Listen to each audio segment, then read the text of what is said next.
বাড়িতে গরুর মাংসের ঝোল রান্না করা হয়েছে। মাংসের ঝোল দিয়ে চিতই পিঠা খাবো না তা কি হয়? তাই তো ঝটপট চিতই পিঠা কয়েকটা বানিয়ে দিতে বললাম মাকে। হ্যালো এভরিওয়ান, আসসালামু আলাইকুম। ফ্রিজ থেকে চালের গুঁড়া বের করে পাতিলে ঢেলে নিয়ে কিছুক্ষণ চুলার অল্প আছে ভেজে নিল।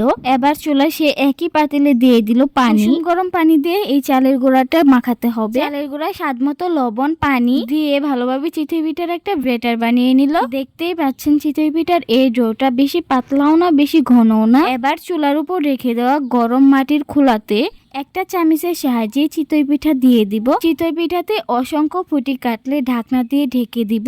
এই সময় খেয়াল রাখতে হবে চুলার আঁচটা যেন একেবারেই কম হয়। চুলার আঁচ বেশি হয়ে গেলে সবগুলো পিঠা কিন্তু পুড়ে যাবে। পিঠা নামানোর সাথে সাথে ভিজা কাপড় দিয়ে তাওয়াটা পরিষ্কার করে দিতে হবে। অবশ্যই চালের গুঁড়াটা ভেজে নিতে হবে। চালের গুঁড়া ভেজে নিয়ে পিঠা বানালে পিঠা কিন্তু অনেক ছিদ্রযুক্ত হবে। দেখতেই পারছেন আমার সবগুলো পিঠা কিন্তু খুব সুন্দরভাবে হয়েছে। গরুর মাংসের ঝোল দিয়ে এই চিতই পিঠা খেতেও কিন্তু অনেক টেস্ট হয়েছিল। চিতই পিঠার সাথে গরুর মাংসের ঝোল দিয়ে খেতে ভালো লাগে অবশ্যই কিন্তু কমেন্টে বলবেন। আল্লাহ হাফেজ।